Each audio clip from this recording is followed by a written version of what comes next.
recognize Mr. Moskowitz for a 5-minute introduction. Thank you, Chairwoman. Good morning.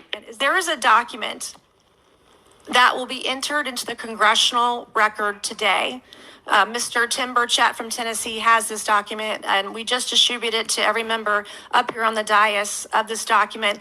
But this is going to be the original document from the Pentagon about Immaculate Constellation that Michael Shellenberger delivered to Congress today. So thank you, Mr. Shellenberger, for this information. We are all reading it in real time now, and Mr. Burchett will enter it into the record. But 12 pages about this unacknowledged special access program that your government says does not exist. Thank you.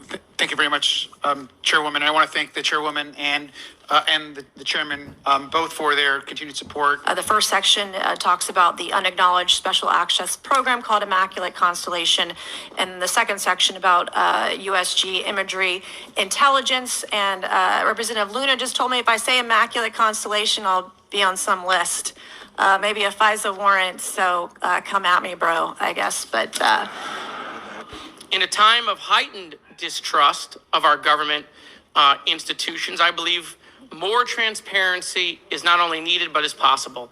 And obviously we can respect national security limits, but we also have to provide our constituents with the information and oversight that they have tasked us for.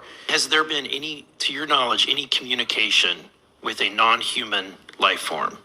So the term communication is a bit of a trick word because there's verbal communication like we're having now. The problem is you also have nonverbal communication. And so I would say definitively yes, but from a nonverbal meaning, when a Russian reconnaissance aircraft comes into U.S. airspace, we scramble 2 F-22s, and we are certainly communicating intent and capability. I think the same goes with this. We have these things that are being observed over controlled U.S. airspace, and they're not really doing a good job hiding themselves. They're making it pretty obvious they have the ability to even interfere with our nuclear equities. our third witness is Mr. Michael Shellenberger, founder of the newsletter Public. Our best tool for unlocking the mystery of UAP is science, but we cannot conduct a proper inquiry if the stigma is so overwhelming that just daring to be part of a NASA research team elicits such a vitriolic response.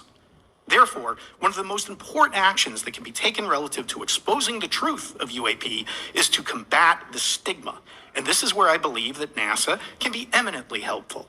Our first witness is retired Rear Admiral Tim Gallaudet, who retired from the U.S. Navy and is now the chief. As the saying goes, the truth is out there.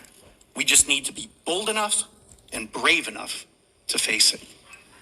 Mr. Burchett for 5 minutes of questions. Whatever. Okay.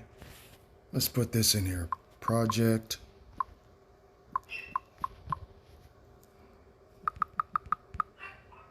Bluebeam. There it is. Boom. Okay.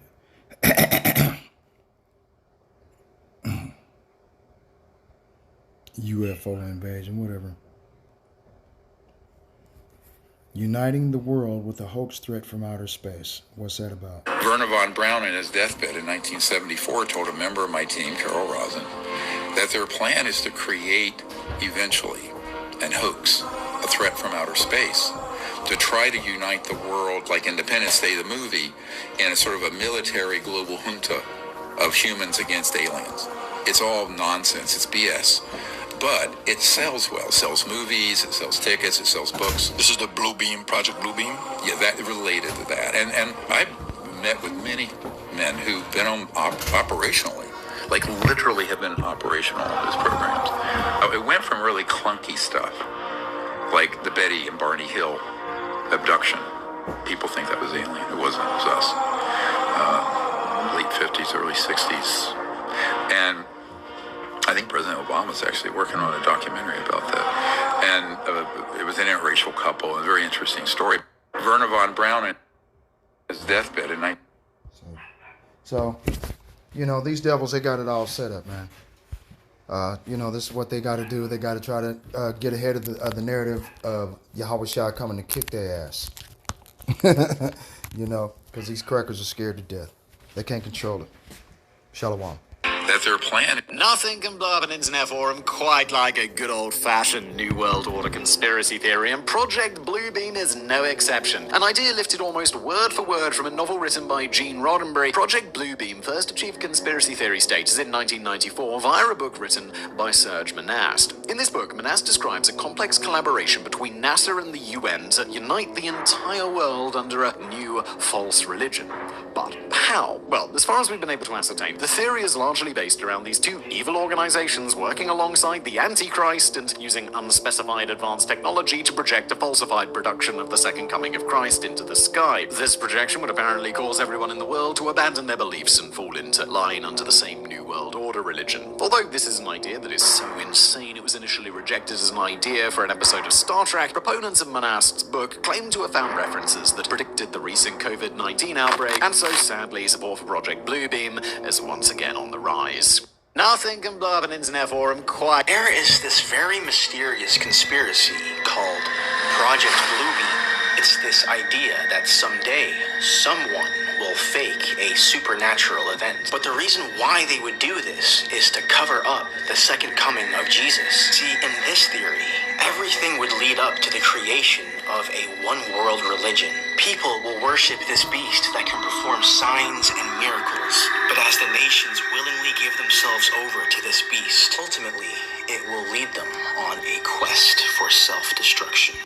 Project Bluebeam is this crazy conspiracy theory. It's a prediction that one day the government will stage this hyper-realistic alien invasion. And this was considered to be complete madness up until June 5th, 2023, when the US government announced that we are definitively not alone in the universe. Like 9 foot, 10 foot tall. They look like aliens to us. Big eyes, they have big eyes. We are currently witnessing events that are making us question our very existence. So my question is, what does the Bible even say about this? Well, the book of Revelation talks about a time when this great deception will come upon the earth. This will tie in with this beast system which will dominate the earth in the last days. People will actually worship this beast, making it their new god. And this just blows my mind. Because this same exact thing has actually already happened before. See, once upon a time, these beings of light came down from the sky, much like today. They taught humanity all sorts of knowledge, so we ended up worshiping them. Bullshit.